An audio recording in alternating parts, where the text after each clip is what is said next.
Transferring wealth successfully starts with asking yourself questions that will give your family a better life now and for generations to come. In this podcast, financial professionals John and Michael from Copper Beech Financial Group guide you through eye-opening questions to help you discover the truth about your wealth. Now, on to the show.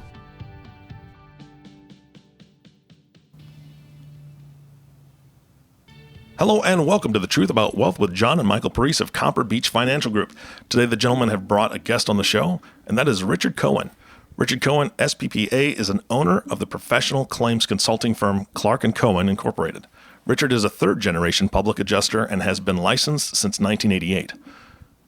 He has had extensive experience with a variety of property claims for clients including colleges and universities, international, national, regional and local property owners, retail and residential developers, franchise, hospitality, healthcare, technology, and retail business owners. During his career, he has handled thousands of property claims, including the single largest homeowners claim in Pennsylvania. Wow, now that is an accomplishment and a bio. Michael and John, how are you today? I'm good, Eric. I'm doing well, Eric. How are you? Yeah, I'm doing great. I'm glad to hear both of you are doing great. I know that you are social distancing from each other right now. I'm kidding. But you're in two different studios, right? Yeah, I'm in the office. Michael's at home. Right on. And for our listeners, you do need to understand that I was on the podcast a little bit earlier. Michael plays the bass, and he plays it well. So if you want to go to their office, I'm sure that he'll hook up his bass and play for you if that's your request. A little extra fee on that, but we can make that arrangement. There you go. Yeah, we don't charge by the hour, but for this, I will. All right. Fair warning. Now, you brought Richard on the show. Why don't you go ahead and introduce Richard and tell us why you brought him on the show today?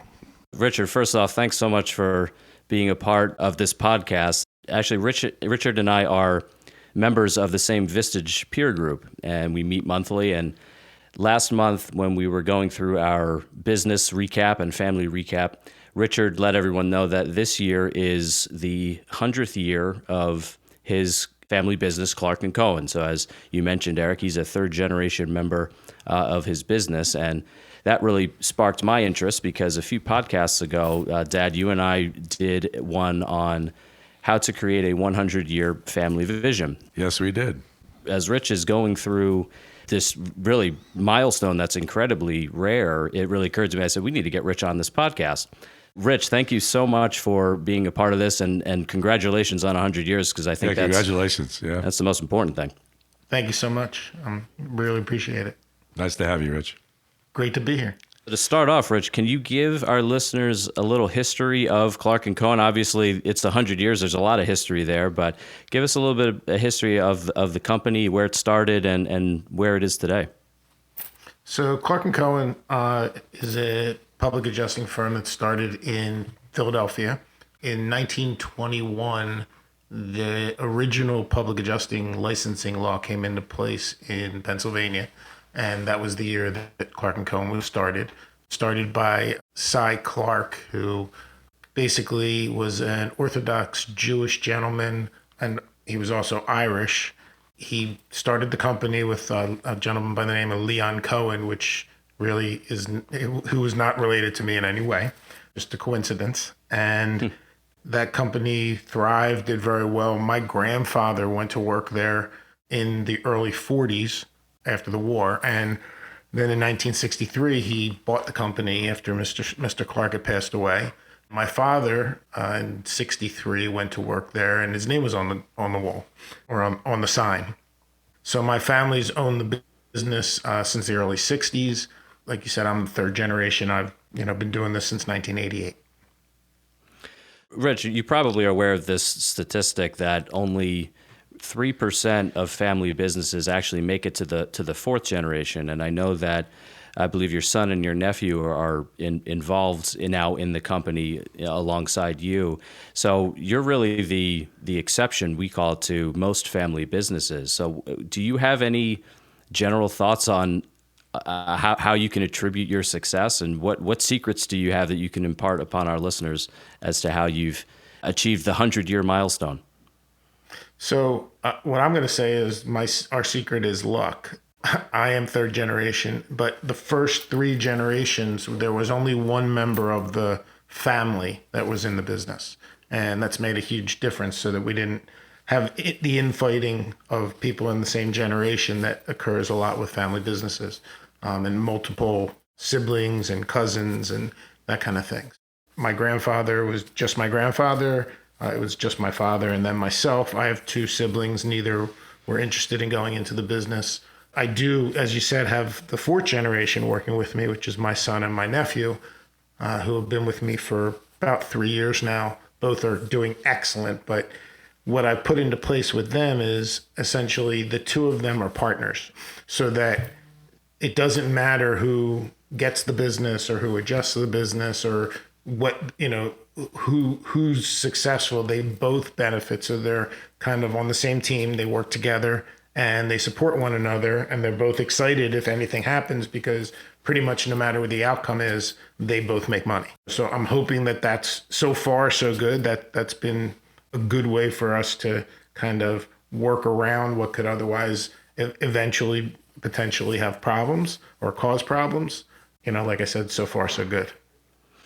Yeah, well, it's certainly not easy, partnerships, even outside of a family context, but certainly when you bring in family members, that definitely adds a different dynamic that some other businesses don't have. But I'm interested more with you, Rich, in terms of when you decided to get into the family business and the company, what conversations did you have with your father, if any? Because you said you had two siblings and neither one of them are interested in the family business. What made you want to join the family business, and what conversations did you have with your father about getting started in the business?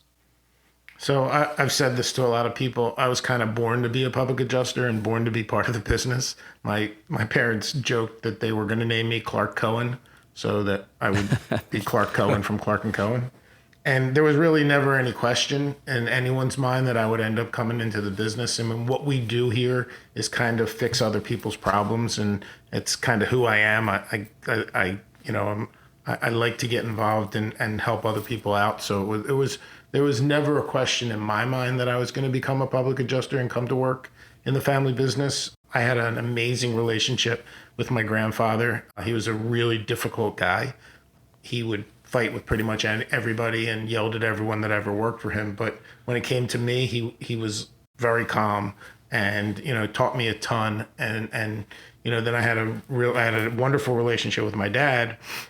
We worked together for 25 years, and he kind of let me do things the way I wanted to do them, and was very happy to allow me to pretty much run the company from the time I got here. So in that way, there was no question. What he did make sure that I had before I could come to work here was I had to have a college degree, because I was the first person in my family to graduate from college. My father hadn't, my grandfather hadn't, no one else in my family had either. So at that point, I was the first one, and they wanted me to, although I did everything possible to try to get around that. It didn't work, and they did make me get a degree before I came here. I hope for the best at the end of the day.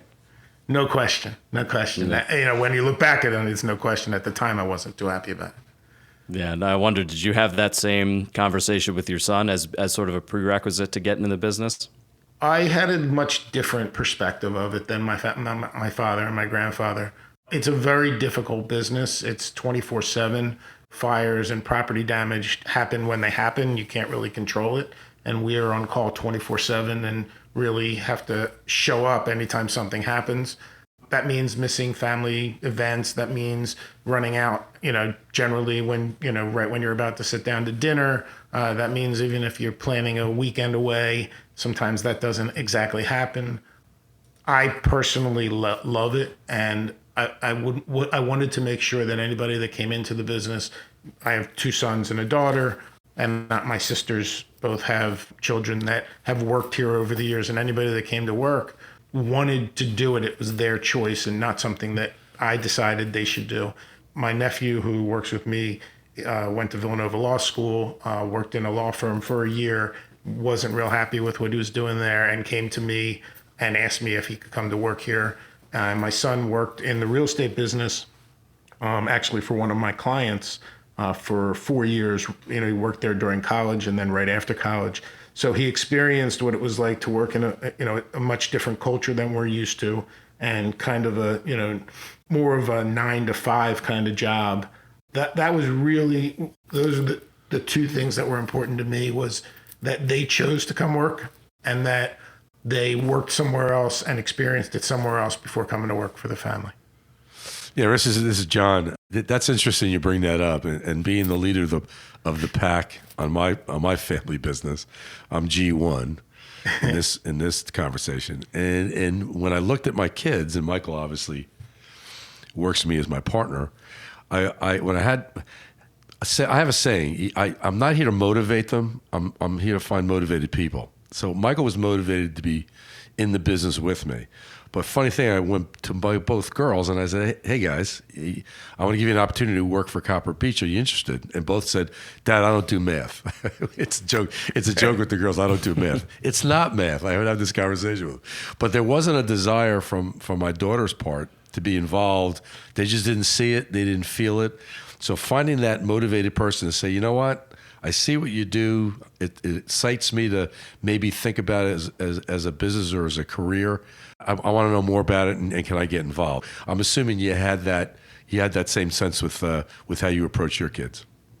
Yeah, there's no question about it. I mean, I wanted them to be interested. I wanted them to be motivated. I wanted them to bring something new to the business. I built a nice business and was lucky that I had, the generations before me, that everything was going well, but I didn't need them to come. So if they were going to come, they needed to bring something to the business and build it and make it a better and more efficient and all of those things. And that's the way that they're approaching it. And the fact that they came to me as opposed to me trying to draw them in felt much better and kind of makes it so they're much more interested.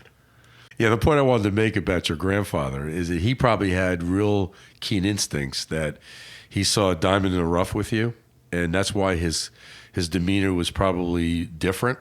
He saw leadership in you to be the one that could possibly take over the firm and move the company forward. Is that a good guess, or did you ever have a conversation with your grandfather about that? I never did. I mean, I never really brought it up to him about his demeanor with other people, the way that he interacted. But he was one of those people that he could yell at you, and then 5 minutes later, he forgot that he yelled at you, and he's your best friend. It just went away. It was just the way he interacted with people. But it was across the board. Like, he'd yell at insurance company, employees, adjusters, he'd yell at clients, he'd yell at everybody. But for some reason, I'm the oldest grandchild. He and I spent a lot of time together when I was a young child. And so I think, like, to him, he was just so amazed that I was actually an adult and was able to come and work with him. And, he and I sat next to each other and worked together. And I think he was so amazed by that he just treated me differently than he did everybody else.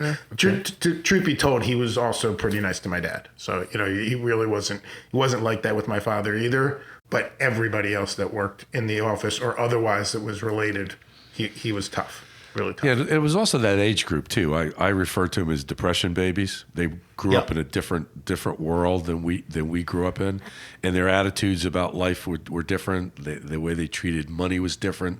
The way they treated success was different. So I go back to that it's just that generational conflict, and I'm not trying to be negative, but it's that understanding or lack of understanding about what each generation, who they are as personalities or where they came from. And we talked in the last podcast, I can't teach Michael to live in my shoes because I grew up differently than he grew up as my son. So it's that generational crossover. And sometimes it's stressful because you don't understand why they're reacting that way. I go back to, when I was 15, I thought my mom didn't have a brain cell in her head.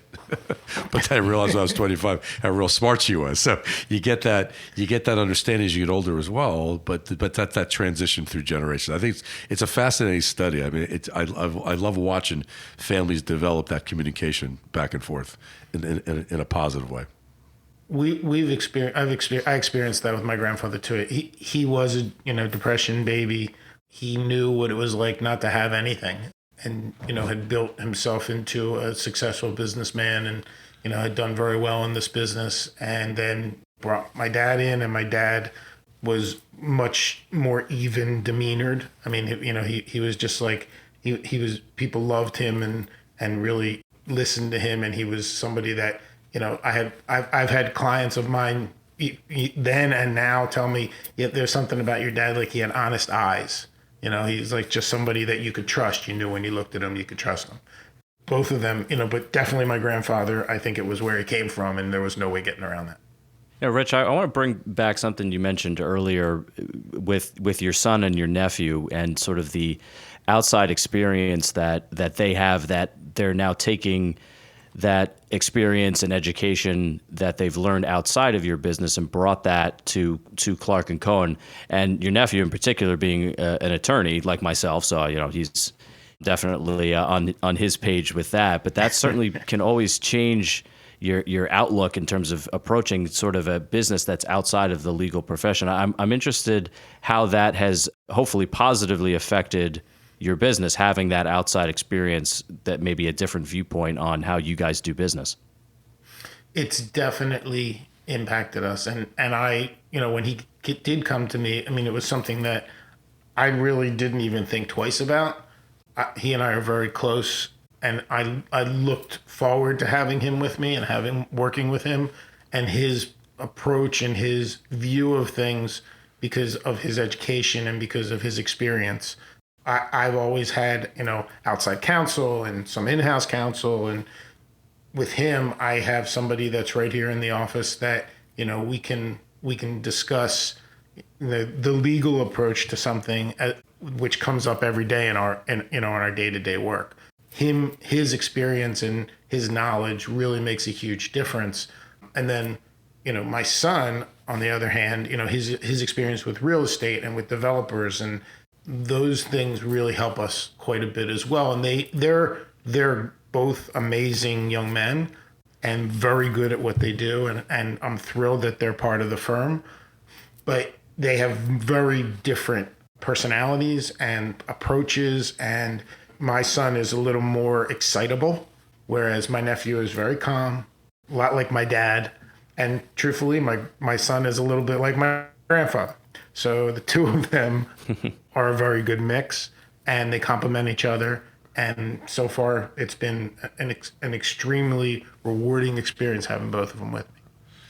Rich, when you look back at the whole business environment that you live every day in, when you do have conflict, and I'm not suggesting you have wars and battles, but when you have conflict, where does that come from? Is that a potentially breakdown in a vision of where the company's going, or is that a lack of understanding about processes and procedures, or where's the communication fail? I'm assuming it fails along the line somewhere. Sometimes is there an issue with that with you guys as a family? When there's conflict between us, it's generally because of our different perspective of how the business, of the vision for where we're headed.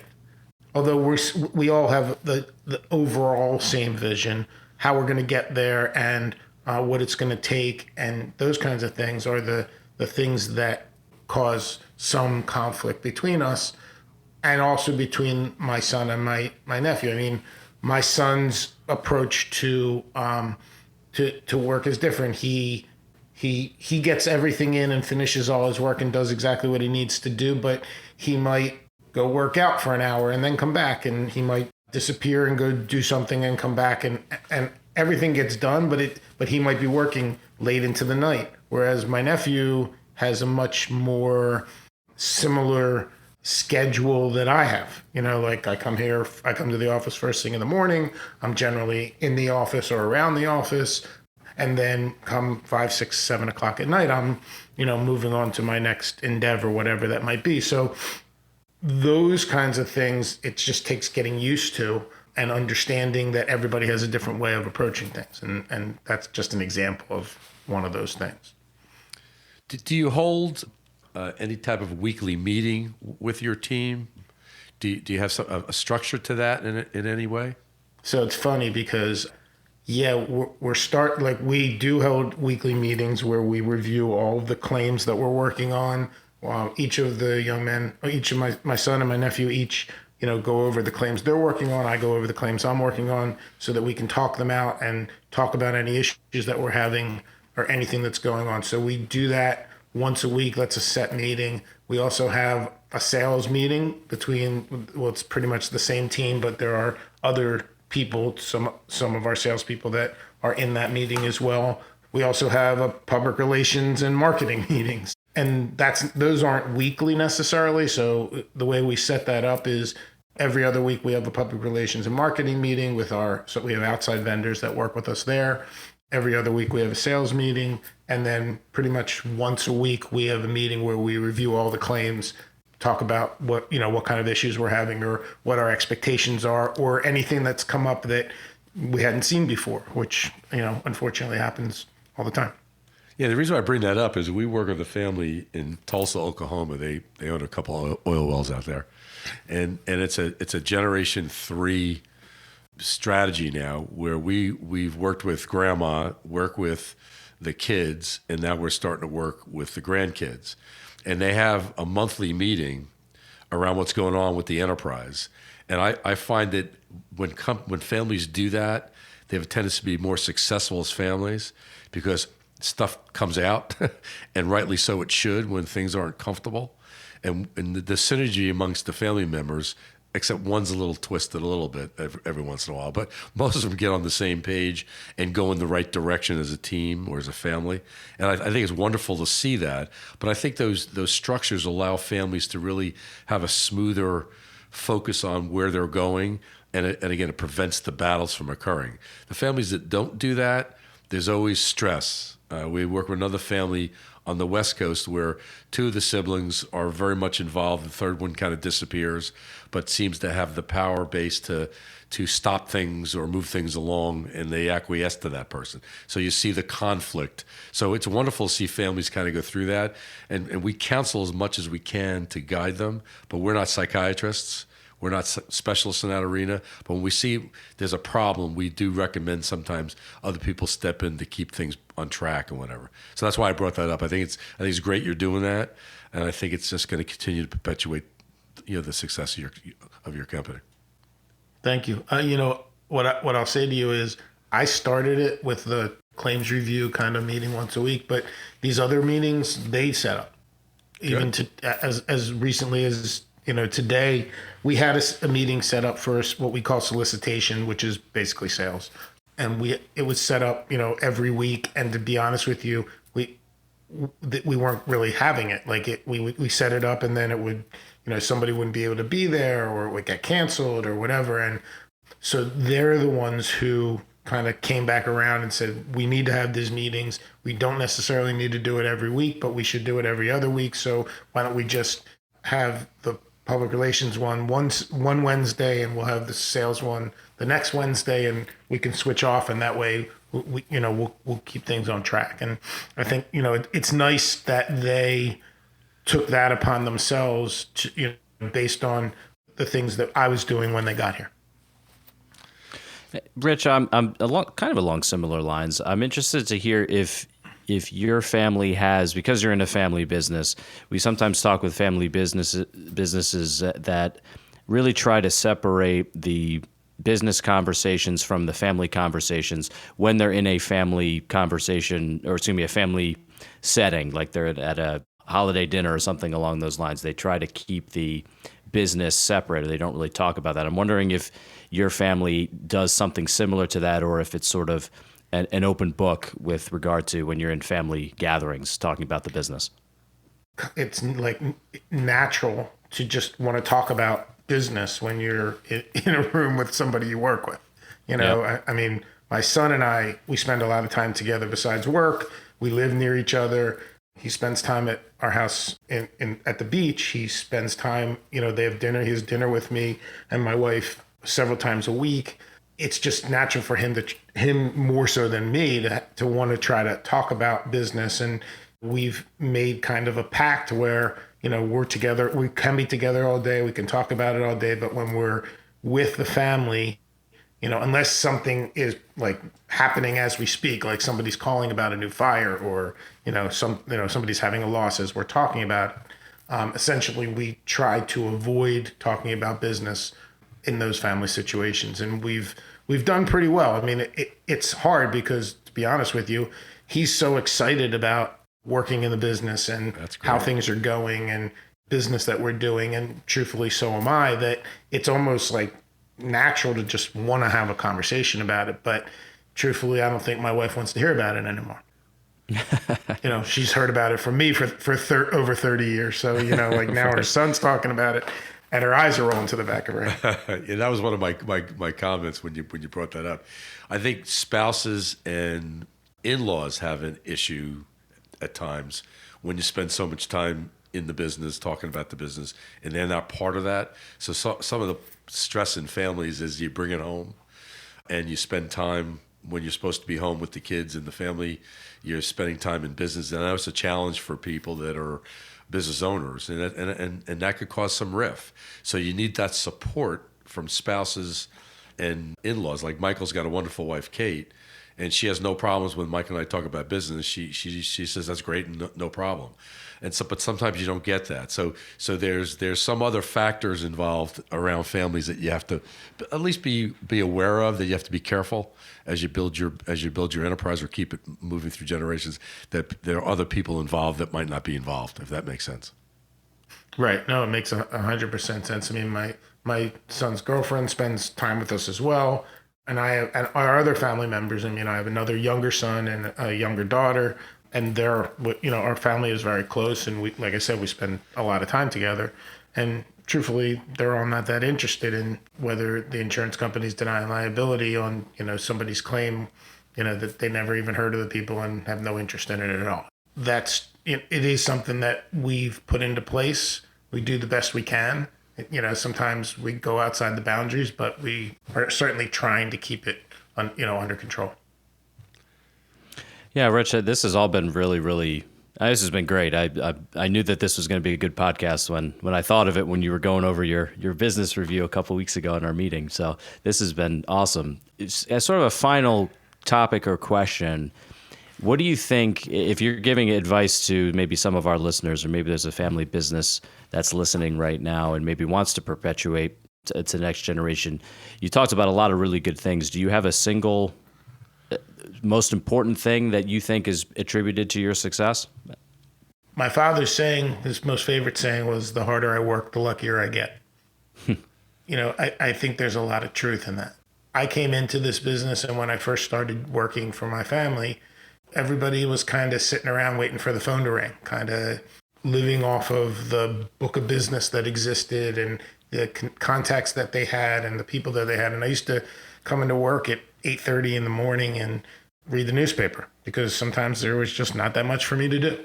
I got married and I had a family, and I said to my wife, like, what can I do to do more business, and she basically was like, go in earlier, work later, she gave me a lot of good advice about how to do things differently than the way that it was always done.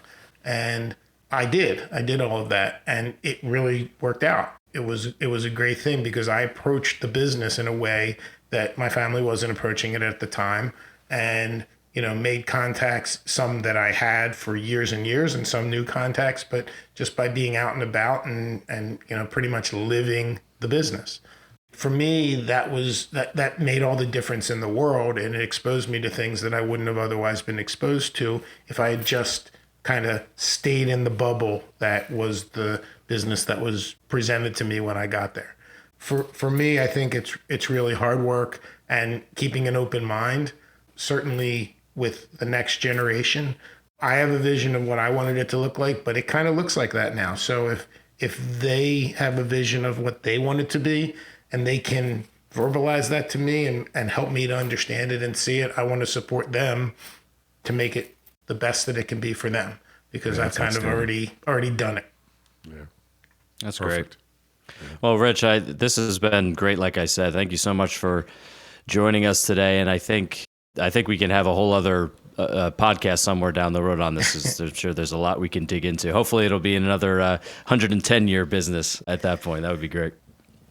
Yeah, that would be great. I really appreciate you guys, reaching out to me and asking me to do this. and it's been fun. Always nice to talk about your business. Absolutely. Thank you, Rich. Appreciate your time, sir. Guys, this has been fantastic. I absolutely love this podcast, mainly because it's another successful family business, right? I mean, I like to hear these stories because, Michael, I think the quote you gave was fourth generation. What is 3% of businesses make it to the fourth generation? Yeah, those are the statistics, yeah. Yeah, that's crazy. So I love the fact that we're seeing this unfold before our eyes. Richard, thank you so much for being here and being such a great guest. And of course, John and Michael, thank you for bringing him on the show. I think this was, again, great content. I hope our audience learned a lot and learned a little bit about what they can do to perpetuate their business for the future.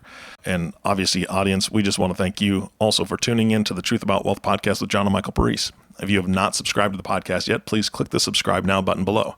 This way, when John and Michael come out with a new podcast, it'll show up directly on your listening device.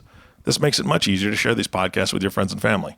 Again, thanks so much for listening today. For everyone at Copper Beech Financial Group, this is Eric Johnson reminding you to live your best day every day. And we'll see you next time. Thank you for listening to the Truth About Wealth podcast. Click the subscribe button below to be notified when new episodes become available. The information covered and posted represents the views and opinions of the guest and does not necessarily represent the views or opinions of Copper Beech Financial Group. The content has been made available for informational and educational purposes only. The content is not intended to be a substitute for professional investing advice. Always seek the advice of your financial advisor or other qualified financial service provider with any questions you may have regarding your investment planning.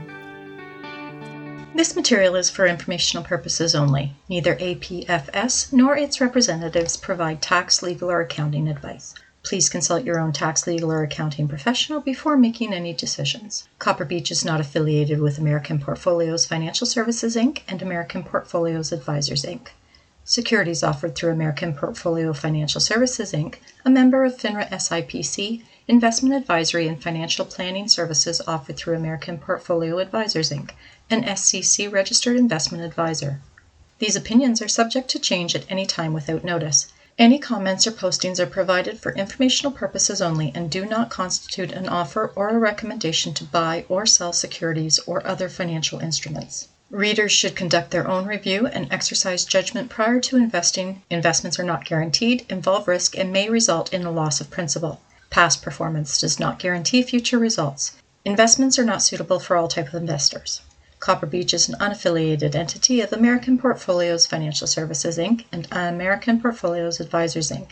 Any opinion expressed in this forum is not the opinions of American Portfolio Financial Services, Inc.